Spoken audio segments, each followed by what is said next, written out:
പ്രഭാഷണ കലയിലെ സകലമാന സൗന്ദര്യങ്ങളും വാക്കുകളിൽ ആവാഹിച്ചെടുത്ത വചനപ്രസാദം, അർത്ഥസമ്പുഷ്ടമായ വാക്കുകൾ കൊണ്ട് ഹൃദയം കീഴടക്കിയ അനുഗ്രഹീത പണ്ഡിത പ്രതിഭ ഡോക്ടർ സാലിം ഫൈസി കൊളത്തൂർ വേദിയിൽ പ്രഭാഷണം നിർവഹിക്കുന്നു. Much experienced orator, no huge tone, no action, no expression, no pretending, but have deep knowledge, humble and simple. He will take thousands of audience in his hand by his magic tongue. Dr. Salim Faisi Kolattur, kindly invite on stage.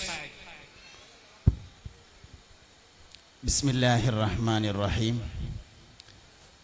Alhamdulillahi Rabbil Alameen. Allahumma salli wa sallim wa barik ala habibika Sayyidina Muhammadin wa alihi wa sahbihi ajma'in. Walhamdulillahi Rabbil Alameen.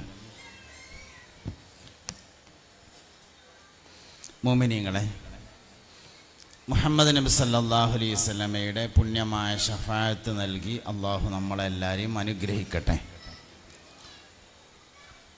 ഖുർആനും ശാസ്ത്രവും ഇനി വേണ്ട, നല്ലൊരു വയല് മതി എന്നാണ് ഇപ്പം എന്നോട് സംഘാടകർ വന്നിട്ട് പറഞ്ഞിട്ടുള്ളത്. ഞാൻ അഭിപ്രായം നേരത്തെ ഉള്ള ആളാണ്. ദഹിക്കും, പക്ഷെ എല്ലാവർക്കും ദഹിക്കൂല. സംഭവം കിട്ടേണ്ടവർക്ക് ഫാരിസിൻ്റെ പ്രസംഗം നല്ലൊരു കിട്ടലായിരിക്കും. അതേസമയത്ത് എല്ലാവർക്കും അത് മനസ്സിലാവില്ല. എല്ലാവരും മനസ്സിലാക്കണം നിർബന്ധമുള്ള കാര്യമല്ല, അവമാണല്ലോ പറയാം.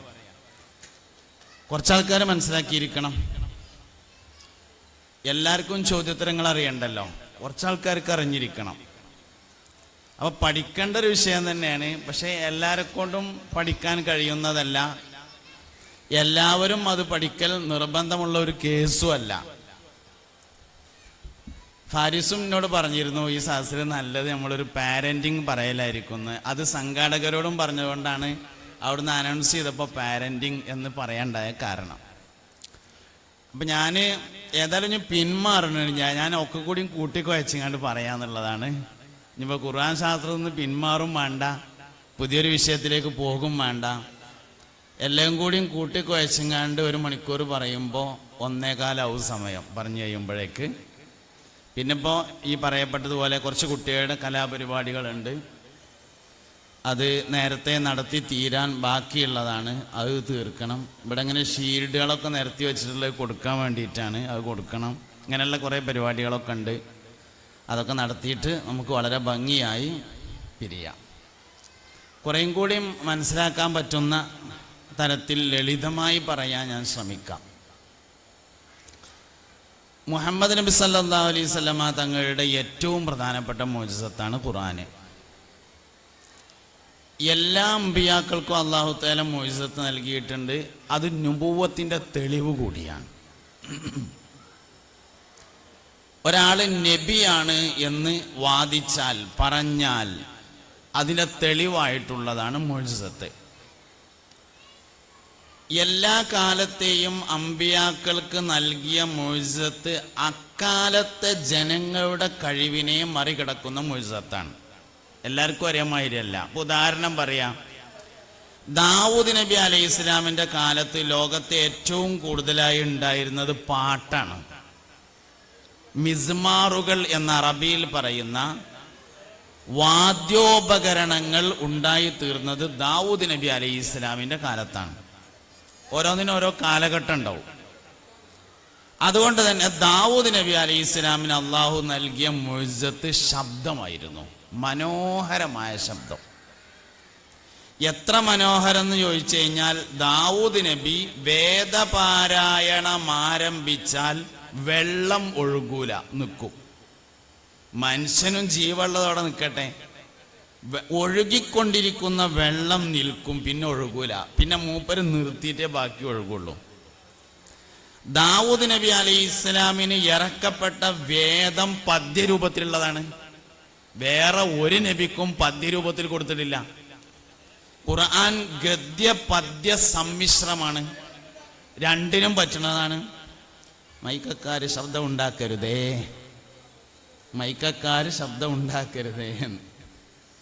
കമ്പ്യൂട്ടറുമ്മ കളിക്കുന്ന ആൾക്കാർ ശബ്ദം ഉണ്ടാക്കരുത്. എല്ലാവരും നിങ്ങളെയാണ് ശ്രദ്ധിക്കുന്നത്. എന്നിട്ട് ഓല് ശ്രദ്ധിക്കണില്ല എന്നുള്ളതാണ്. എല്ലാവരും നിങ്ങളെ ശ്രദ്ധിക്കണത്, അതുകൊണ്ട് എന്നിട്ട് നിങ്ങൾ ശ്രദ്ധിക്കണില്ല എന്നുള്ളതാണ്. അപ്പം അതുകൊണ്ട് ഇൻ്റെ അടുത്ത് ആയാതി തട്ടിപ്പം പരിപാടിയൊന്നും നടക്കില്ല. പാരിസ് പറഞ്ഞ മാതിരി ഇങ്ങനെ പറഞ്ഞുകൊണ്ട് അവസാനിപ്പിച്ചുകൊണ്ട് പോകുക എന്നുള്ളതൊന്നുമില്ല. ഞാൻ പറഞ്ഞ നിങ്ങൾ എന്തായാലും കേട്ടേ പറ്റുള്ളൂ, ശ്രദ്ധിച്ചേ പറ്റുള്ളൂ. അപ്പോൾ അതുകൊണ്ട് എല്ലാവരും ഇങ്ങോട്ട് തന്നെ ശ്രദ്ധിച്ചിരിക്കണം. കുട്ടികളെ വരെ ഞാൻ ശ്രദ്ധിപ്പിച്ചിട്ട് തന്നെ പറയുള്ളൂ എന്നുള്ളതാണ്. ഓരോരുത്തർക്കും ഓരോ കഴിവായിരിക്കും. എന്തായാലും ഞാൻ അങ്ങനെ ചെയ്യുള്ളൂ. അതുകൊണ്ട് എല്ലാവരും ഇങ്ങോട്ട് തന്നെ നോക്കിയേ പറ്റുള്ളൂ. അപ്പോൾ എല്ലാ അമ്പിയാക്കൾക്കും അതാത് കാലഘട്ടത്തിലെ മനുഷ്യരുടെ കഴിവിനെ മറികടക്കുന്ന മുഅ്ജിസത്തുകൾ നൽകി. അതിൻ്റെ ഉദാഹരണം പറഞ്ഞതാണ് ദാവൂദ് നബി അലൈഹിസ്സലാം. സ്വാഭാവികമാണ് തലക്കെന്ന് പറഞ്ഞുകൊണ്ടിരേണ്ടി വരുഞ്ഞ്. ഇങ്ങനത്തെ വിഷയങ്ങൾക്കുള്ളൊരു കുഴപ്പമാണത്. വേറെ എന്തെങ്കിലും വിഷയമാണെങ്കിൽ ബാക്കി പറഞ്ഞാൽ മതി. അപ്പൊ അന്ന് മിസ്മാറുകൾ എന്ന പേരായ വാദ്യോപകരണങ്ങൾ വന്ന കാലമായതുകൊണ്ട് ദാവൂദ് നബിയുടെ വലിയ മുഅ്ജിസത്ത് മഹാനവറുകളുടെ ശബ്ദമാണ്. പാറിക്കൊണ്ടിരിക്കുന്ന പക്ഷികൾ ദാവൂദ് നബിയുടെ ശബ്ദം കേട്ടാൽ പറക്കൽ അവസാനിപ്പിക്കും. അത്രയും ആകർഷണീയമായ ശബ്ദം. ഈ ദാവൂദ് നബിയുടെ മുഅ്ജിസത്ത് അമ്മക്കൊന്ന് തിരിച്ചറിയാൻ സ്വർഗത്തിൽ മുമ്പ് ഖുർആൻ ഓതും. അർ-റഹ്മാൻ സൂറത്ത്. സ്വർഗാവകാശികൾക്ക് പാട്ട് കേൾക്കണമെന്ന ആഗ്രഹമുണ്ടാകുമ്പോൾ അള്ളാഹുവിനോട് പറയും, പഠിച്ചോനെ ഞങ്ങൾക്കൊരു പാട്ട് കേൾക്കണമല്ലോ. പ്രകാശത്തിന്റെ ഒരു സ്റ്റേജ് കൊണ്ടുവരാൻ വേണ്ടി മലക്കുകളോട് അള്ളാഹു നിർദ്ദേശിക്കും. മുത്തുനബി പറഞ്ഞു സല്ലല്ലാഹു അലൈഹി വസല്ലം, പ്രകാശത്തിന്റെ ഒരു സ്റ്റേജ് കൊണ്ടുവരാൻ വേണ്ടി പറയും. അങ്ങനെ പ്രകാശത്തിന്റെ ഒരു സ്റ്റേജ് കൊണ്ടുവരും. ദാവൂദ് നബി അലൈഹി ഇസ്ലാമിനെ അതിൽ കയറ്റി നിർത്തും. മഹാനവറുകൾ അർ-റഹ്മാനു അല്ലമൽ ഖുർആൻ എന്ന സൂറത്ത് ഓതുമ്പോൾ സ്വർഗം നിശ്ചലമാവും. എല്ലാവരും അത് കേട്ടുകൊണ്ട് മരങ്ങൾ വരെ പ്രകാശിച്ചു നിൽക്കുമെന്നാണ് ആ ഹദീസിന്റെ ബാക്കിയിലുള്ളത്. ദാവൂദ് നബി അലൈഹി ഇസ്ലാമിന് അള്ളാഹു കൊടുത്തത് ശബ്ദം എന്ന മുഅ്ജിസത്താണ്. കാരണം അന്നത്തെ ജനങ്ങൾ പാട്ടിൽ മുൻപന്തിയിലാണ്.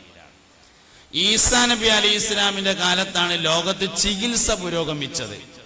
അതിന് മുമ്പ് ചികിത്സ ഉണ്ട്, പക്ഷെ ചികിത്സയുടെ പുരോഗതിയില്ല. ഏറ്റവും കൂടുതൽ ചികിത്സകന്മാർ ലോകത്തുണ്ടായത് ഈസാ നബി അലൈഹി ഇസ്ലാമിന്റെ കാലത്താണ്. അതുകൊണ്ട് ഈസാ നബി അലൈഹി ഇസ്ലാമിന് അള്ളാഹു തആല കൊടുത്ത മുഅ്ജിസത്ത് ചികിത്സയായിരുന്നു. അത് സാധാരണ ചികിത്സ ഒന്നല്ല, മരിച്ചവർക്ക് ജീവൻ കൊടുക്കുന്ന ചികിത്സ. ഇന്നും അങ്ങനത്തെ ഒരു ചികിത്സ കണ്ടുപിടിച്ചിട്ടില്ല. ഒരുപക്ഷെ ഭാവിയിൽ കണ്ടുപിടിച്ചേക്കാം, കുഴപ്പമൊന്നുമില്ല. മരിച്ച ആൾക്കാർക്ക് ജീവൻ കൊടുക്കുന്ന ചികിത്സ ഭാവിയിൽ കണ്ടുപിടിക്കുന്നതിന് കുഴപ്പമൊന്നുമില്ല, കണ്ടുപിടിച്ചേക്കാം. ഈസാ നബിക്ക് അങ്ങനത്തെ ചികിത്സയൊക്കെ പഠിപ്പിച്ചത്. ജന്മനാ കണ്ണ് കാണാത്ത ആളുകളെ ചികിത്സിച്ചിട്ട് കണ്ണിന് കാഴ്ച കിട്ടുക.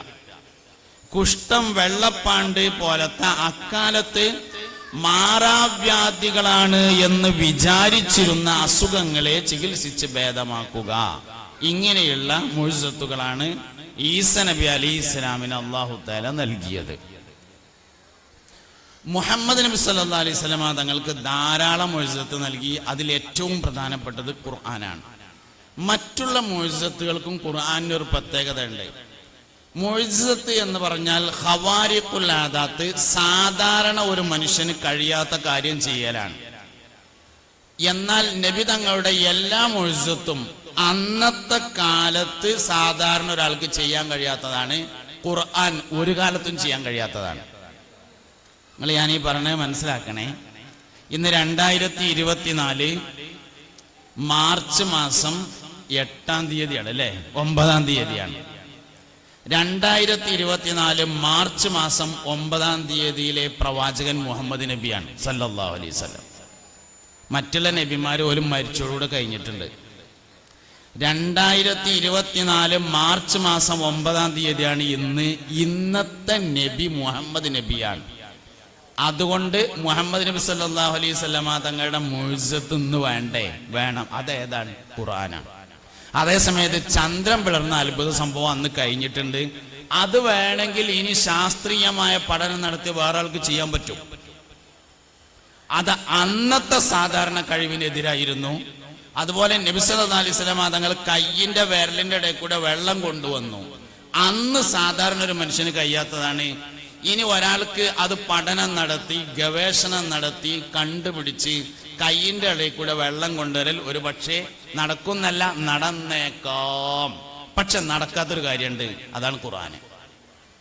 അതുകൊണ്ട് മുസ്തഫ നബി സല്ലല്ലാഹു അലൈഹി വസല്ലമ തങ്ങളുടെ മുഅ്ജിസത്തുകളിൽ എല്ലാ കാലവും നിലനിൽക്കുന്ന മുഅ്ജിസത്ത് അതാണ് ഖുർആൻ ഷരീഫ് എന്ന് പറയുന്നത്.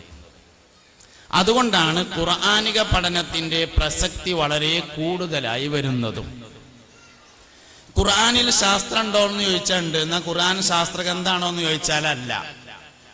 ഏതുപോലെ മുഹമ്മദ് നബി സല്ലല്ലാഹു അലൈഹി വസല്ലമ തങ്ങൾ ശാസ്ത്രജ്ഞനാണോ എന്ന് ചോദിച്ചാൽ എന്താ മറുപടി? അല്ല എന്നാണ്.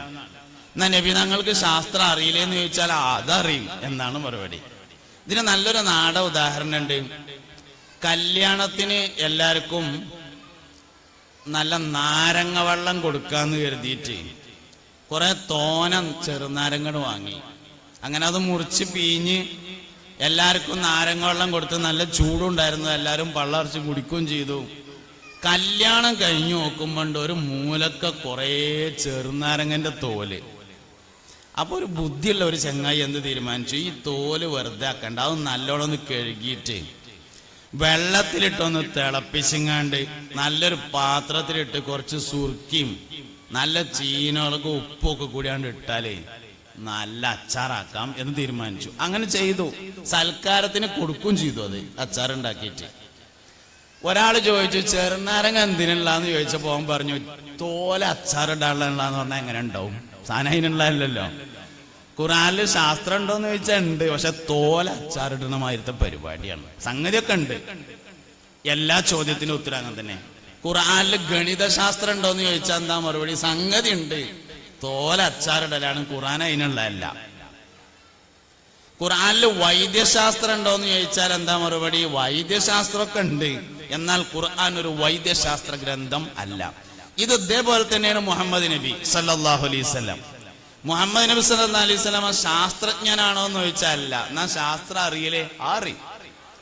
വൈദ്യനാണോ എന്ന് ചോദിച്ചാൽ വൈദ്യനല്ല. എന്നാ വൈദ്യം അറിയില്ലേ? വൈദ്യം അറിയാം. ഇങ്ങനെയാണ്.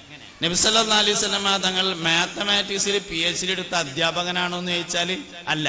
എന്നാ കണക്കറിയില്ലേ? കണക്ക് നന്നായിട്ട് അറിയും. ഇതാണ് സംഭവം. അപ്പൊ ഖുർആനും ശാസ്ത്രവും തമ്മിലുള്ള ബന്ധം എന്ന് പറയുന്നത് ഇതാണ്. ഖുർആൻ ശാസ്ത്രീയ ഗ്രന്ഥം, ശാസ്ത്രം പഠിപ്പിക്കുന്ന ഗ്രന്ഥമല്ല. അത് തൗഹീദ് പഠിപ്പിക്കാൻ വേണ്ടി അവതീർണമായിട്ടുള്ള ഗ്രന്ഥമാണ്. അതിൽ ശാസ്ത്രമുണ്ട് എന്നതിനേക്കാൾ പ്രധാനപ്പെട്ടത് ശാസ്ത്രം ഖണ്ഡിതമായി തെളിയിക്കപ്പെട്ട ഒരു കാര്യത്തോട് ഖുർആൻ എതിരായിരിക്കില്ല എന്നതാണ്. അത് അല്ലമൽ ഇൻസാന മാലം യാലം എന്നതിന്റെ വിശദീകരണത്തിൽ നിന്ന് കിട്ടും. ഖുർആന്റെ ദൗത്യം എന്ന് പറയുന്നത് മനുഷ്യന് അറിയാത്തത് പഠിപ്പിക്കലാണ്. എന്നറിയാത്തത്? ഇന്നറിയാത്തത്, നാളറിയാത്തത്, എന്നും അറിയാത്തത്, അറിവിന്റെ പരിധിയിൽ വരാത്തത്. അതുകൊണ്ട് നമുക്കൊരു കാര്യം മനസ്സിലാവും. ഒരു മനുഷ്യന്റെ വിവരം എവിടെയാണ് എത്തുന്നത്? ഖുർആൻ അതിന്റെ മേലെ ആയിരിക്കും ഉണ്ടാവുക.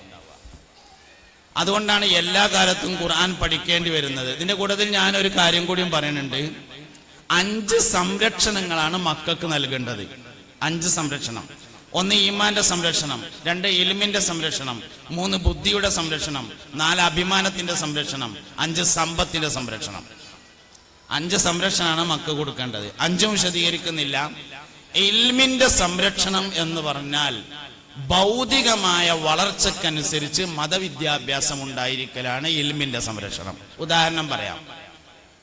നമ്മളൊക്കെ നാട്ടിലുള്ള കാരണന്മാരായ വയസ്സായ ആൾക്കാർ പോലെ പരിശോധിക്കുക.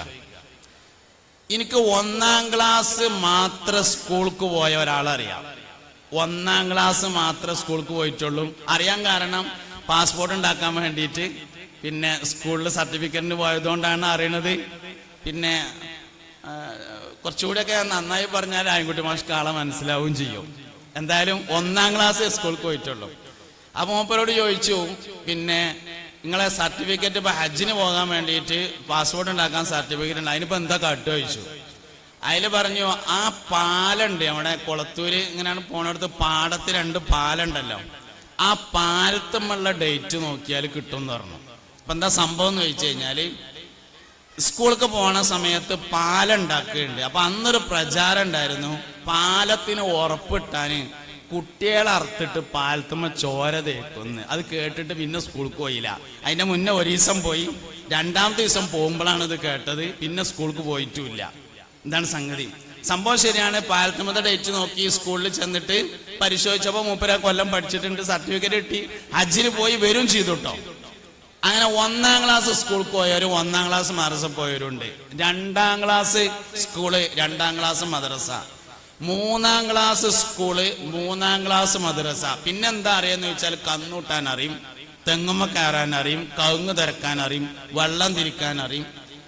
ഒരു ദിവസം ഇങ്ങനെ കണ്ണൂട്ടുമ്പോ, പാടത്ത് ഇങ്ങനെ കണ്ണൂട്ടുമ്പോ ചെന്നിട്ട് ചോദിച്ചു, അല്ലടാ അള്ളുണ്ട് എന്നുള്ളതിന്റെ തെളിവ് എന്താന്ന് ചോദിച്ചാല് മുടുങ്കോലും പടി ഇങ്ങോട്ട് തല മാറിയിട്ട് ദേശം അടുത്തേക്ക് വാ തെളിവ് എനിക്ക് അപ്പൊ കാണിച്ചു തരാന്ന് പറയും. ഓന്റെ ഇമാൻ പോവില്ല, ഓന്റെ ഇമാൻ പോണില്ലല്ലോ. പിന്നെ ആർക്കാ ഈമാൻ പോയത്?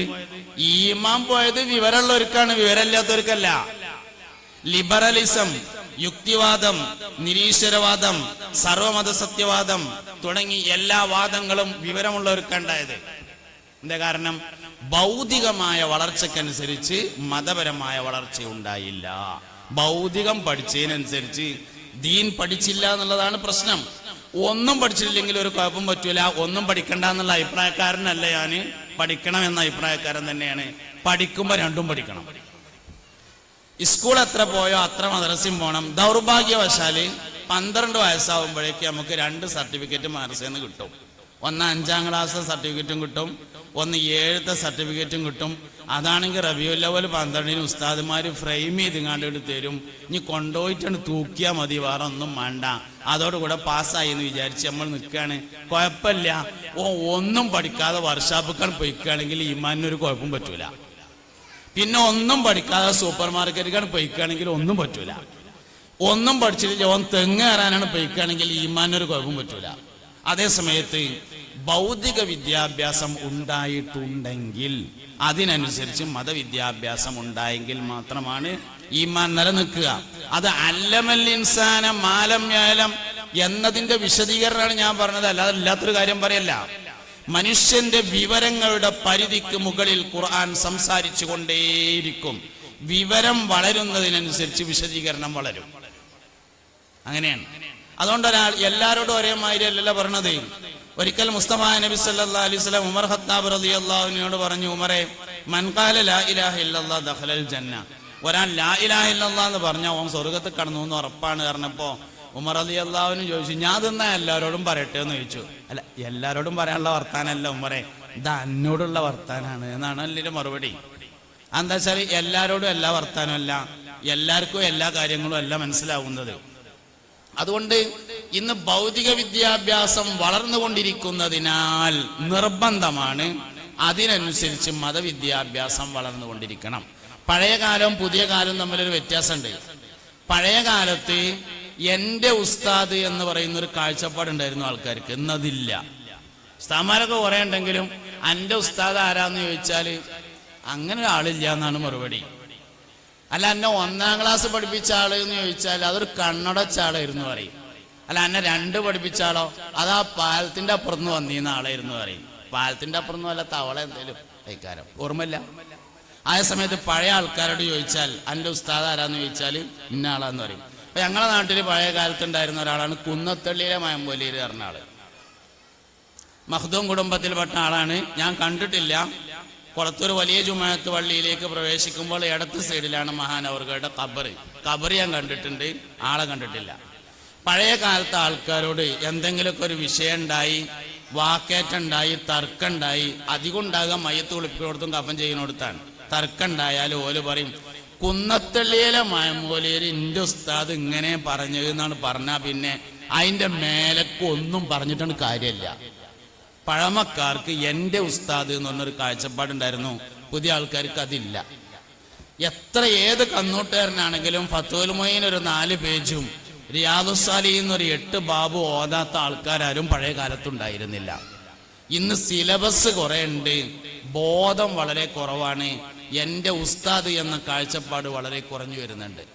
അതുകൊണ്ട് ഇതൊക്കെ തിരിച്ചു കൊടുക്കാൻ നമുക്ക് കഴിയുമ്പോൾ മാത്രമാണ് അവരെ ഈമാനിൽ വളർത്താൻ സാധ്യമാകുന്നത്. അതുകൊണ്ട് എന്നും ഉസ്താദ് വേണം, എന്നും പഠിക്കണം. എത്രത്തോളം നമ്മൾ ഭൗതികം പഠിച്ചുകൊണ്ടിരിക്കുന്നുവോ അത്രത്തോളം പഠിച്ചുകൊണ്ടിരിക്കണം. ഞാൻ ഒരുപാട് സ്ഥലത്ത് പറഞ്ഞൊരു ഉദാഹരണം ഉണ്ട്, അതുപടിയും പറയാം. ഞാൻ ഒരിക്കൽ ഒരു റമദാൻ മാസത്തിലാണ്, ഒരു 2 വർഷങ്ങൾക്ക് മുമ്പ് ഒരു റമദാൻ മാസത്തിൽ മേലാറ്റൂർ ഭാഗത്ത് ഇതേപോലെ ഒരു ഓഡിറ്റോറിയത്തിൽ രാവിലെ 10 മണിക്ക് ഒരു പരിപാടിക്ക് വേണ്ടി പോയി. നിറഞ്ഞ സദസ്സുണ്ടായിരുന്നു, പുരുഷന്മാരും സ്ത്രീകളായിട്ട് വലിയ സദസ്സാണ്.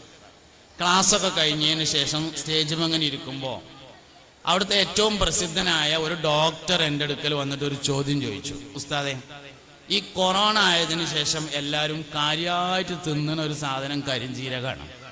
കൊറോണ ആയതിൻ്റെ ശേഷം എല്ലാവരും തീറ്റ കരിഞ്ജീരകമായിരുന്നു. അപ്പൊ എല്ലാവരും കാര്യമായിട്ട് തിന്നുന്ന ഒരു സാധനം കരിഞ്ജീരകമാണ്. സംഗതി പറയുകയാണെങ്കിൽ കരിഞ്ജീരകം കൂടുതലായി കഴിച്ചാൽ കിഡ്നി ഫെയിലിയർ ആകുമെന്നാണ് ഹദീസിൽ പറഞ്ഞിട്ടുള്ളത്. എന്നാൽ നബിതങ്ങളാണെങ്കിൽ കരിഞ്ജീരകം ധാരാളമായി തിന്നാൻ പറയും ചെയ്തിട്ടുണ്ട്. ഇത് രണ്ടും കൂടി എതിരായില്ലേ, നമ്മൾ എന്താ കാട്ടുക എന്ന് ചോദിച്ചു. നല്ല ചോദ്യമാണ്. എല്ലാവരും കരിഞ്ജീരകത്തിന്റെ ഹദീസും അതിന്റെ വിശദീകരണം പഠിക്കേണ്ട ആവശ്യമൊന്നുമില്ല. പക്ഷേ കരിഞ്ജീരകം കഴിച്ചാൽ കിഡ്നി ഫെയിലിയർ ആകും എന്ന് അറിയുന്ന ആൾ ഏതാപ്പാ കരിഞ്ജീരകത്തിന്റെ ഹദീസ് എന്ന് പഠിക്കൽ നിർബന്ധമാണ്. ആയത്തുകൾക്കും ഹദീസുകൾക്കും ഒരു പ്രത്യേകത ഉണ്ടാവും. അതിൽ നിന്ന് വരുന്ന സംശയത്തിന് അതിൽ തന്നെ മറുപടി ഉണ്ടാവും. കാരണം അത് വഹയിന്റെ ഇൽമാണ്. ഒരായത്തിൽ ഒരു സംശയം തോന്നിയാൽ അതേ ആയത്തിൽ അതിന്റെ മറുപടി ഉണ്ടായിരിക്കും. ഒരു ഹദീസിൽ ഒരു സംശയം തോന്നിയാൽ അതേ ഹദീസിൽ മറുപടി ഉണ്ടായിരിക്കും. അതുകൊണ്ട് അതേ സാധനം പഠിക്കണം.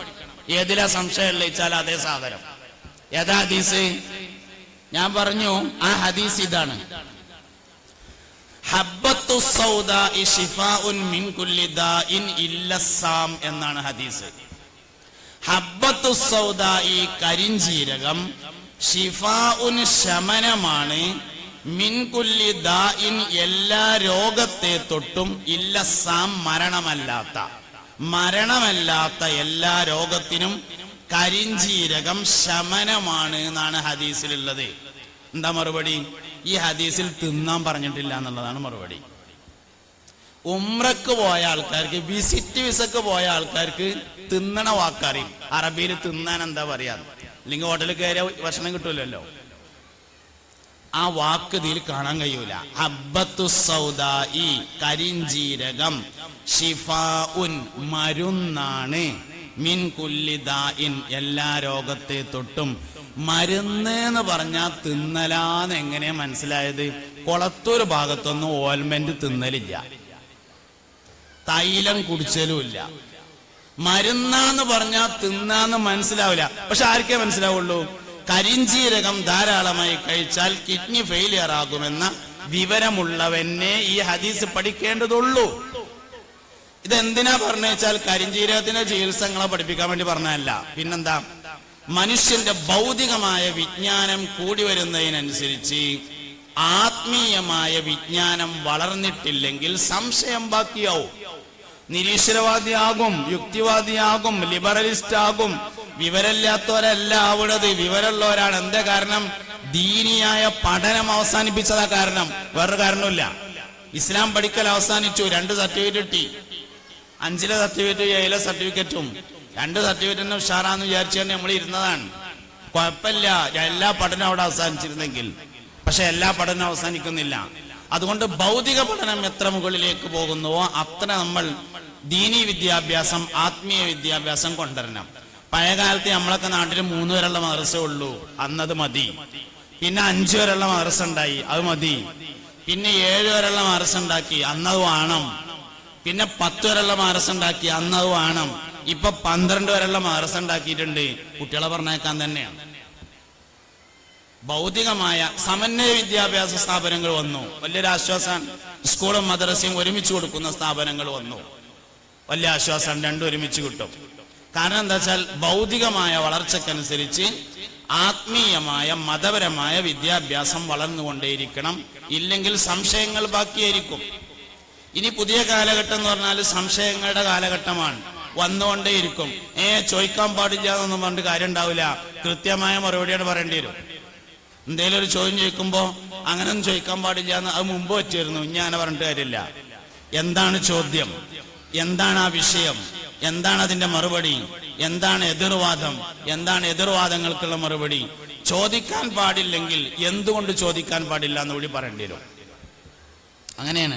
അപ്പൊ അതിനനുസരിച്ചുള്ള വിവരങ്ങൾ ഉണ്ടായിരിക്കണം, അതിനനുസരിച്ചുള്ള പഠനങ്ങൾ ഉണ്ടായിരിക്കണം. അത് വളരെ പ്രധാനപ്പെട്ട കാര്യമാണ്. ഒരുപാട് ഉദാഹരണങ്ങളെ പറയാൻ വേണ്ടി കഴിയും. ഇപ്പൊ ഏറ്റവും പുതിയൊരു വിവാദമുണ്ട്. ഏറ്റവും പുതിയൊരു വിവാദം ഫേസ്ബുക്കിലൊക്കെ ഇങ്ങനെ വരുന്നുണ്ട്. കുറച്ച് കഴിയുമ്പോൾ നമ്മളെല്ലാവരും കേൾക്കും. ഒരിക്കൽ ഒരാൾ നബി സല്ലല്ലാഹു അലൈഹി വസല്ലമ തങ്ങൾക്ക് അല്പം കള്ള് കൊടുത്തു. ഒരു പാത്രത്തിൽ കുറച്ച് കള്ള്. അപ്പൊ നബി തങ്ങൾ ചോദിച്ചു സല്ലല്ലാഹു അലൈഹി വസല്ലം, ഇത് ആരും കാണാതെ മറച്ചു പിടിച്ചിട്ടല്ലേ കൊടുന്നതെന്ന് ചോദിച്ചു. പകുതി കെട്ടാണ്ട് പോരുത് കേട്ടോ, ഈമാൻ അഡ്രസ് ഇല്ലാതാവും. ഒരാളിങ്ങനെ നബി തങ്ങൾക്ക് കുറച്ച് കള്ള് കൊടുത്തു. കേൾക്കണില്ലെങ്കിൽ തീരെ കേൾക്കാതിരിക്കണം, അല്ലെങ്കിൽ മുഴുവൻ കേൾക്കണേ. നബി തങ്ങൾ ചോദിച്ചു, ഇത് മറച്ചു പിടിച്ചിട്ടല്ലേ കൊടുന്നതെന്ന് ചോദിച്ചു. അപ്പൊ അയാൾ പറഞ്ഞു, ഞാനത് ഇലകൊണ്ട് പൊത്തി പിടിച്ചിട്ടാ കൊടുന്നത് കാരണം. എന്നാ അങ്ങോട്ട് കാട്ടുകാരനാണ്ട് വാങ്ങിങ്ങാണ്ട് കുടിച്ചു എന്നാണ്. ഇതിന് കേൾക്കുമ്പോ രണ്ട് കാര്യങ്ങളാണ്. പഠിച്ചോനെ എന്തെങ്കിലും ഉണ്ടോന്നാവ, ഇതുവരെ പറഞ്ഞതൊക്കെ ബാത്തിലായോ എന്ന് ചോദിച്ചാൽ ഈമാനാണ് പോകും. ഈമാൻ മറുപടി അല്ല. ശരിക്ക് ഈമാൻ വേറെ സാധനമാണ്, മറുപടി വേറെ സാധനമാണ്. മറുപടി വേണം. ആയ സമയത്ത് ഈമാനായ്മ തട്ടി നിൽക്കാൻ പാടില്ല. ഇന്റെ നബിന്റെ ഇരുന്ന് അങ്ങനെ ഉണ്ടാവൂല എന്നൊരാൾക്ക് തോന്നിയാൽ അതാണ് ഈമാൻ. അതിലാണ് അബൂബക്കർ സിദ്ദീഖ് റളിയല്ലാഹു അൻഹു വിജയിച്ചത്. ഇന്നലെ രാത്രി ഉറങ്ങണോടത്ത് നിന്ന് നീച്ചിട്ട് ബൈത്തുൽ മുഖദ്ദസിലേക്കും 7 ആകാശങ്ങളിലേക്കും പോയി അള്ളാനെ കണ്ട് വർത്താനം പറഞ്ഞ് തിരിച്ചു വരുമ്പോ മൂസാ നബിനെ കണ്ട് 9 വട്ടം അങ്ങോട്ടും ഇങ്ങോട്ടും പോയി ബൈത്തുൽ മുഖദ്ദസിൽ തന്നെ മടങ്ങിയെത്തി. നേരം വെളുത്തപ്പോതിന് മസ്ജിദുൽ ഹറാമിൽ തിരിച്ചെത്തി എന്ന് പറഞ്ഞപ്പോ നിബിതങ്ങൾ ഇല്ലാതെയാക്കപ്പെട്ട സമയം 3 മണിക്കൂറാണ്. അങ്ങനെയാണ് ചരിത്രകാരന്മാർ പറഞ്ഞത്. അപ്പോഴേക്ക് ഈ സംഭവങ്ങളെല്ലാം നടന്നു കഴിഞ്ഞിട്ടുണ്ട്. ഇത് പറഞ്ഞപ്പോ സിദ്ദീഖ് റളിയല്ലാഹു അൻഹു ആകെ ഒരു ചോദ്യമാണുള്ളത്, ഇതിന്റെ നബി പറഞ്ഞ തന്നെയാണോ എന്ന് ചോദിച്ചു. ആന്ന് പറഞ്ഞു. അബൂബക്കർ അത് വിശ്വസിച്ചിരിക്കുന്നു എന്ന് പറഞ്ഞതിന്റെ പേരാണ് ഈമാൻ എന്ന് പറയുന്ന സാധനം. അതുകൊണ്ട് ഈമാൻ വേറെ തന്നെയാണ്, മറുപടി വേറെയാണ്. അപ്പൊ പുതിയൊരു വിവാദം കേട്ടാൽ നമുക്ക് എന്താ ആദ്യം തോന്നണ്ടേ? എന്റെ നബിന്റെ ഇരുന്ന് അങ്ങനെ ഉണ്ടാവില്ല, ഈമാൻ കറക്റ്റാണ്. എന്തേലും ഉണ്ടായോന്ന് ആവട്ടെ. ഇനിയിപ്പോ മൂല്യന്മാരെ മറച്ചു വെച്ചതാണോ എന്ന് തോന്നിയാലോ ഈമാനോട് പോവുക. അന്ന സാധനം. അപ്പൊ ശരിക്കും മറുപടി ആവശ്യമില്ല. എന്നാ മറുപടി ആവശ്യമല്ലേ? ആണ്. ഈമാന് മറുപടി വേണ്ട. അതേ സമയത്ത് മറുപടി ആവശ്യം തന്നെയാണ്. എന്താ മറുപടി? മറുപടിക്ക് ഒരു പ്രശ്നമില്ല, ആ ഹദീസ് തന്നെ പഠിച്ചാൽ മതിയാവും. ഏത് ഹദീസിലാണോ സംശയം ആ ഹദീസ് തന്നെ പഠിച്ചാൽ മതി. മറുപടിക്ക് വേറെ ആവശ്യമൊന്നുമില്ല. എന്താ ഹദീസ് എന്നറിയോ? ഹദീസ് ഈത്തപ്പഴത്തിൽ നിന്നെടുക്കുന്ന ഒരു പാനീയം. അതിന് ഇന്ന് നമുക്ക് ജ്യൂസ് എന്ന് പറയാൻ പറ്റും, അന്ന് ജ്യൂസ് ഇല്ലാത്തതുകൊണ്ട് ആ പേര് ഉപയോഗിക്കാൻ പറ്റൂല എന്ന് മാത്രം. ഇന്നത്തെ ഒരു ഭാഷ അനുസരിച്ച് പറഞ്ഞാൽ ഒരു ഈത്തപ്പഴ ജ്യൂസ് ഒരിക്കൽ ഒരാൾ നബി തങ്ങൾക്ക് കൊണ്ടുവന്നു കൊടുത്തു. അത് അന്ന് ആളുകൾ കുടിക്കൽ പതിവുണ്ട്. അത് വെയിലത്ത് വെച്ച് ചൂടാക്കിയാൽ നരിയും പതിയും വരും. അങ്ങനെ നരിയും പതിയും വന്ന് 1-2 ദിവസം വെയിലത്ത് വെച്ചതിന് ശേഷം അത് ലഹരിക്ക് വേണ്ടി കള്ളായി ഉപയോഗിക്കുന്ന പതിവും അന്നുണ്ട്. അങ്ങനത്തെ ഒരു ജ്യൂസ്, ഈത്തപ്പഴത്തിന്റെ ഒരു അസീർ ഒരാൾ നബി തങ്ങൾക്ക് കൊണ്ടുവന്ന് കൊടുത്തു. അപ്പോൾ നബി സല്ലല്ലാഹു അലൈഹി വസല്ലം ചോദിച്ചു, സഹോദര ഇത് വെയില് കൊണ്ടിട്ടില്ലല്ലോ എന്ന് ചോദിച്ചു. അപ്പോൾ അദ്ദേഹം പറഞ്ഞു, ഇല്ല നബിയെ, ഞാനത് ഇല കൊണ്ട് മറച്ചു പിടിച്ചാണ് കൊണ്ടുവന്നിട്ടുള്ളത് എന്ന് പറഞ്ഞു. അപ്പോൾ അത് വാങ്ങിക്കുടിച്ചു. ഇത് മുഹമ്മദ് ബിൻ ഇസ്മായിൽ അൽ ബുഖാരി റളിയല്ലാഹു അൻഹു തന്റെ സഹീഹിൽ ഉദ്ധരിച്ച ഹദീസാണ്. ഒരു കുഴപ്പമില്ല, ഒരു പ്രശ്നം ആ സംഗതിക്കില്ല. ഈത്തപ്പഴത്തിന്റെ ജ്യൂസ് വെയിൽ കൊണ്ടോന്നാണ് ചോദിച്ചത്, ഇല കൊണ്ട് മറച്ചിരുന്നു എന്നാണ് പറയുകയും ചെയ്തിട്ടുള്ളത്. സഹീൽ ബുഖാരിയിലുള്ള ഹദീസ് തന്നെയാണ്. ഇതെന്തിനാ പറഞ്ഞു വെച്ചാല് എല്ലാ കുട്ടികളും ആ ഈത്തപ്പഴം കൊടുന്നിടത്ത് ഇപ്പൊ എന്തിനാന്ന് പഠിക്കേണ്ട ആവശ്യമുണ്ടോ? ഇല്ല. അറിയുന്ന ആള് പഠിച്ചേ മതിയാവും. ആർക്കറിയാം? ഭൗതിക വിദ്യാഭ്യാസം പുരോഗമിച്ച ആൾക്കാർക്ക് അറിയും. ഇത് ഫേസ്ബുക്ക് വിജ്ഞാനമാണ്. ഈ പറഞ്ഞ സാധനം ഫേസ്ബുക്ക് വിജ്ഞാനമാണ്. അതുകൊണ്ട് ഫേസ്ബുക്ക് വിജ്ഞാനമുള്ളവർ ഈ കാര്യം അറിയും. അവർ ഈ ഹദീസ് പഠിച്ചേ പറ്റൂ. ആ സമയത്ത് കണ്ണൂട്ടണവും പഠിക്കണമെന്നൊന്നുമില്ല. ഇന്ന് വാങ്ങിക്കൊടുക്കണ്ടോ?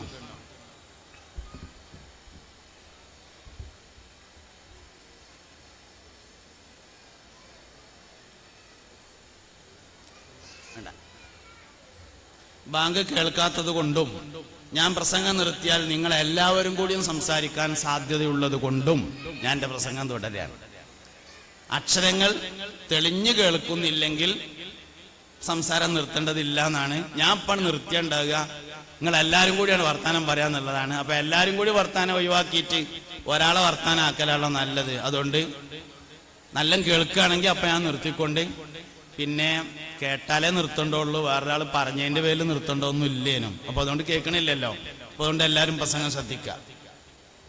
അപ്പൊ ആരാ പഠിക്കേണ്ടതെന്ന് ചോദിച്ചാൽ, ഭൗതിക വിജ്ഞാനം വളരുന്ന ആള് ആത്മീയ വിജ്ഞാനങ്ങൾ പഠിച്ചിരിക്കണം. ഖുർആനിനെ തെറ്റിദ്ധരിപ്പിക്കാൻ വേണ്ടിയുള്ള ഒരുപാട് ശ്രമങ്ങൾ നടക്കും. ഖുർആനെ തെറ്റിദ്ധരിപ്പിക്കാനുള്ള ശ്രമം യഥാർത്ഥത്തിൽ മുഹമ്മദ് നബിയെ തെറ്റിദ്ധരിപ്പിക്കാനുള്ള ശ്രമമാണ്. ദേഷ്യം ഖുർആനോടല്ല, മുഹമ്മദ് നബിനോടാണ് സല്ലല്ലാഹു അലൈഹി വസല്ലം. ഉദാഹരണം പറയാം, ലഅനത്തുല്ലാഹി അലൈഹിയായ അബൂജാഹിലിന്റെ പ്രശ്നം ശരിക്കും എന്താ? നമുക്ക് മുമ്പരോട് ഒരു യോജിപ്പില്ല കേട്ടോ, വേറെ കാര്യം. എന്നാലും അല്ലാഹ് ഒന്നാണ് എന്ന് പറഞ്ഞാൽ ഒരു പരിധി വരെ ആയിക്കോട്ടെ എന്ന് പറയാൻ തയ്യാറാവും. അയിമ മൂപ്പർക്ക് വലിയ തർക്കമൊന്നുമില്ല. അബൂജാഹിലിന്റെ ദുആ പരിപാടിയൊക്കെ ഉണ്ട്. മോയിൻകുട്ടി വൈദ്യരുടെ ബദർ പടപ്പാട്ടിലുണ്ട്. ബദറിലേക്ക് ഇങ്ങനെ പോണ സമയത്ത് കഅബത്തിന്റെ അടുത്ത് ചെന്നിട്ട് കില്ല പിടിച്ചിങ്ങാണ്ട് അബൂജാഹിൽ ഒരു ദുആ ഒക്കെ നടത്തുന്നുണ്ട്. ഇറയോനെ ഹാദൽ ബൈത്തുടെ നയന ഹഖോട് ബാത്തില് രണ്ടിതിൻ ഇടയൈ പീരിത്തിടണം ഇന്ദദിനം തനിലെ നമതിരുപാകം നിക്കുവരിൽ ഒരു പേർകൾ ഹക്കുടയോർ അവർ ആരുനക്കറിയാം അവർകളെ ഇനതിൽ പീരിത്ത് ഹലാസിയത്താക്കിട് നീ പരനെ രണ്ടാലൊരു ദീനിനെ പോരിശയാക്കി നീ ദായിമിൽ കാത്തുകൊൾ ഫത്താഹേ താമസം ചെയ്തിടാതുത്തിരം നൽകിടു നീ. അബൂജാഹിലിന്റെ ദുആണ് ഇപ്പൊ ഞാൻ പറഞ്ഞത്. അസ്മാഉൽ ഹുസ്നയൊക്കെ ഉണ്ട്, ഫത്താഹ എന്നൊക്കെ കൂട്ടിയിട്ടുള്ള ദുആണ് നടത്തണേ. അപ്പൊ അവന്റെ പ്രശ്നം ശരിക്കും എന്താ? അബൂജാഹിലിന്റെ പ്രശ്നം അല്ലാഹ് ഒന്നായതല്ല. ഈ നാട്ടിലൊരു നബി വരികയാണെങ്കിൽ ബഹുമാനമാക്കപ്പെട്ട ഞാൻ അവറുകളാണ് അതാകേണ്ടിയിരുന്നത്. അതാ യത്തീം കുട്ടി ആയത് ശരിയായില്ല. ഇതാണ് പ്രശ്നം. മുഹമ്മദ് നബി സല്ലല്ലാഹു അലൈഹി വസല്ലം തങ്ങളോടുള്ള താല്പര്യക്കുറവാണ് യഥാർത്ഥത്തിൽ ഈ ഷിർക്കിന്റെയും കുഫറിന്റെയും എല്ലാം പ്രധാനപ്പെട്ട അടിസ്ഥാനം. അതിനാൽ ഖുർആനെ നിഷേധിക്കുന്നവർ ഖുർആനിനോടുള്ള ദേഷ്യമല്ല ശരിക്കുള്ളത്, മുഹമ്മദ് നബിനോടുള്ള ദേഷ്യമാണ്. മുഹമ്മദ് നബി സല്ലല്ലാഹു അലൈഹി വസല്ലമയെ മോശമാക്കാൻ കഴിയും ഖുർആനെ മോശാക്കിയാൽ. ഖുർആനെ വിമർശിച്ചതിന് മറുപടി പറയുന്നതിനേക്കാൾ പരിശുദ്ധമായ ഖുർആൻ മുഹമ്മദ് നബിയെ മോശമാക്കിയപ്പോൾ മറുപടി പറഞ്ഞിട്ടുണ്ട്. നബി തങ്ങൾക്ക് പിരാന്താണ് എന്ന് പറഞ്ഞു. അപ്പോൾ ഖുർആൻ മറുപടി പറഞ്ഞു, നബി തങ്ങൾക്കല്ല പിരാന്ത്. ഖുൽ ഇൻ കുൻതും അലാ റൈബിൻ മിമ്മാ നസ്സൽനാ അലാ അബ്ദിനാ ഫഅതു ബിസൂറത്തിൻ മിൻ മിസ്ലിഹി. എൻ്റെ അടിമക്ക് ഞാൻ കൊടുത്തതിൽ നിങ്ങൾക്ക് വല്ല സംശയമുണ്ടെങ്കിൽ ഇതുപോലത്തെ മറ്റൊന്ന് നിങ്ങൾ കൊണ്ടുവരൂ എന്ന് പറഞ്ഞു. ആ വെല്ലുവിളി ഇന്നും നിലനിൽക്കുകയാണ്. ഇന്നത്തെയും പ്രധാനപ്പെട്ട മുഅ്ജിസത്താണ് ഖുർആന്. ഇന്നും കൊണ്ടുവരാൻ കഴിഞ്ഞിട്ടില്ല. അങ്ങനെ ഒരു വെല്ലുവിളി ഉണ്ടെങ്കിൽ അതൊന്നും നോക്കണല്ലോ എന്ന് വിചാരിച്ച് കുറച്ചാൾക്കാർക്ക് നോക്കിക്കൂടെ? ഇന്ന് വരെ അങ്ങനെ നോക്കിയിട്ടില്ല. തന്നെ സംഗതി ഇതന്നെയാണ് ഈ ഖുർആന്റെ മുഅ്ജിസത്ത് എന്ന് പറഞ്ഞ സംഭവം. അപ്പോ പുണ്യനബി സല്ലല്ലാഹു അലൈഹി വസല്ലം തങ്ങളോടുള്ള ദേഷ്യമാണ് യഥാർത്ഥത്തിൽ അതിന്റെ പിന്നിലെല്ലാം ഉള്ളത്.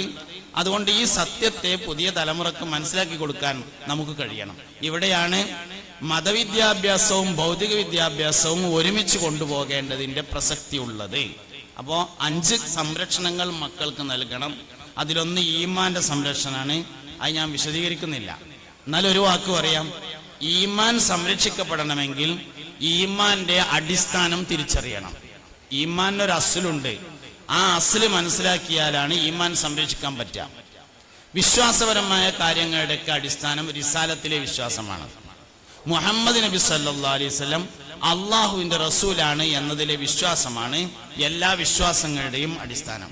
അത് വിശ്വാസം വന്ന ആൾക്കാർക്കാണ് ഖബറിൽ ജീവിതം ഉണ്ട് എന്ന് വിശ്വാസമായത്. മുഹമ്മദ് നബി റസൂലാണെന്ന് വിശ്വസിച്ചത് കൊണ്ടാണ് മരിക്കുമ്പോ വേദന ഉണ്ട് എന്ന് നമ്മൾ വിശ്വസിക്കുന്നത്. സത്യത്തിൽ മരിക്കുമ്പോൾ ബോധം ഉണ്ടാവില്ലല്ലോ. ബോധമില്ലെങ്കിൽ വേദന ഇല്ലാതിരിക്കുക. മരിക്കണ സമയത്ത് ബോധം നഷ്ടപ്പെടൂലേ? ബോധം കെടുത്തല്ലേ വേദന ഇല്ലാതിരിക്കാൻ ചെയ്യണത്. എന്നാലും മരിക്കുമ്പോൾ വേദനയുണ്ടെന്ന് നമ്മൾ വിശ്വസിക്കുന്നു. എന്തുകൊണ്ട്? മുഹമ്മദ് നബി റസൂലായതുകൊണ്ടാണ് സല്ലല്ലാഹു അലൈഹി വസല്ലം. അതാണ് സംഗതി. അപ്പൊ വിശ്വാസങ്ങളുടെ അടിസ്ഥാനം മുഹമ്മദ് നബി സല്ലല്ലാഹു അലൈഹി വസല്ലം തങ്ങളിൽ ഉള്ള ഒന്ന് റിസാലത്തിലും നുബുവത്തിലുള്ള വിശ്വാസം. റിസാലത്തിലും നുബുവത്തിലും വിശ്വാസം വരണമെങ്കിൽ ആദ്യം മുഹമ്മദ് നബിയിൽ വിശ്വാസം വരണം. എന്നാലേ നുബുവത്തിലും റിസാലത്തിലും വിശ്വാസം വരുള്ളൂ. ഈ മലയുടെ അപ്പുറത്ത് നിന്ന് ഒരു ശത്രു സംഘം നിങ്ങളെ ആക്രമിക്കാൻ വരുന്നുണ്ടെന്ന് ഞാൻ പറഞ്ഞാൽ നിങ്ങൾ വിശ്വസിക്കുമോ? ഓല് പറഞ്ഞു, നീ പറഞ്ഞാൽ ഞങ്ങൾ വിശ്വസിക്കാം. അപ്പൊ നീ പറഞ്ഞാൽ അത് 40 മുമ്പാണ്. ആ നീ എന്ന് പറഞ്ഞ സാധനം ഉണ്ടാകുന്നത്. നിങ്ങൾക്ക് വേഗം മനസ്സിലാകുന്ന രൂപത്തിൽ ഞാൻ പറയാം.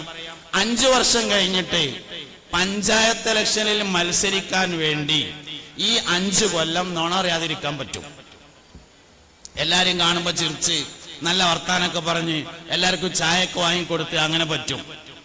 40 വയസ്സ് കഴിഞ്ഞിട്ട് നബിയാകാൻ വേണ്ടി 3-ാം വയസ്സിൽ നുണ പറയാതിരിക്കാൻ കഴിയില്ല. അതാണ് മുഹമ്മദ് നബി സല്ലല്ലാഹു അലൈഹി വസല്ലം. മുഹമ്മദിനെ വിശ്വാസം വന്നതാണ് മുഹമ്മദ് നബിയാണെന്ന് വിശ്വസിക്കാണ്ടായ കാരണം. ചില ആൾക്കാർക്ക് തോന്നി നുബുവത്തിലും റിസാലത്തിലും വിശ്വസിച്ചാൽ മതിയെന്ന്.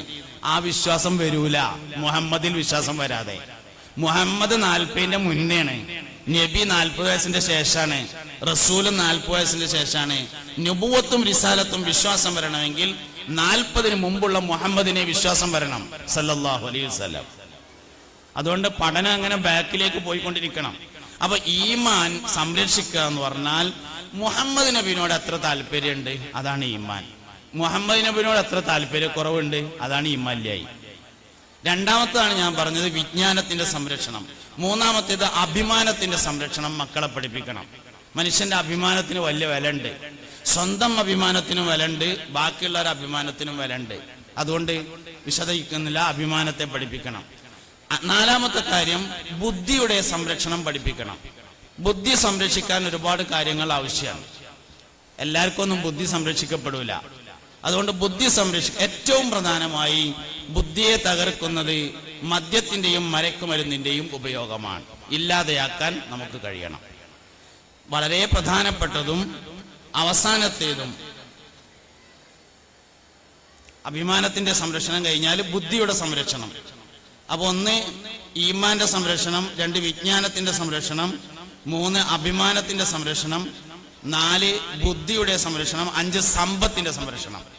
സമ്പത്ത് സംരക്ഷിക്കുക എന്ന് പറഞ്ഞാൽ ദാനം ശീലമാക്കിയാലാണ് സമ്പത്ത് സംരക്ഷിക്കപ്പെടുക. മുതലിൽ നിന്ന് ദാനത്തെ, ധർമ്മങ്ങളെ ശീലമാക്കി മക്കൾക്ക് മാറ്റിക്കൊടുത്താൽ സമ്പത്തിന്റെ സംരക്ഷണം ഉണ്ടാകുമെന്നാണ്. അപ്പൊ ഇങ്ങനെയുള്ള 5 സംരക്ഷണങ്ങൾ മക്കൾക്ക് നൽകണം. അതിലേറ്റവും പ്രധാനപ്പെട്ട ഒരു ഭാഗമാണ് ഞാൻ പറഞ്ഞ വിജ്ഞാനത്തിന്റെ സംരക്ഷണം. ഇതുപോലെയുള്ള സ്ഥാപനങ്ങൾ വിജ്ഞാനത്തെ സംരക്ഷിക്കാൻ വേണ്ടി പെടുത്തേണ്ടതാണ്. അതുകൊണ്ട് സംഘാടകരുടെ മനസ്സറിഞ്ഞുകൊണ്ട് ഞാനൊരു വാക്കിങ്ങോട് പറയട്ടെ. നമ്മുടെ ഈ വിദ്യാഭ്യാസ സംവിധാനത്തെ പരിപോഷിപ്പിക്കാനും വളർത്തിക്കൊണ്ടുവരാനും ഞാനും നിങ്ങളും നമ്മളെല്ലാവരും മനസ്സുകൊണ്ടും സമ്പത്ത് കൊണ്ടും ശരീരം കൊണ്ടും നന്നായി അധ്വാനിക്കുകയും പ്രവർത്തിക്കുകയും ചെയ്യണം എന്ന് സാന്ദർഭികമായി ഉത്ബോധിപ്പിച്ചുകൊണ്ട് ദീർഘിപ്പിക്കുന്നില്ല. ഞാൻ എൻ്റെ വാക്കുകൾ അവസാനിപ്പിക്കുകയാണ്. അസ്സലാമു അലൈക്കും വറഹ്മത്തുള്ളാഹി.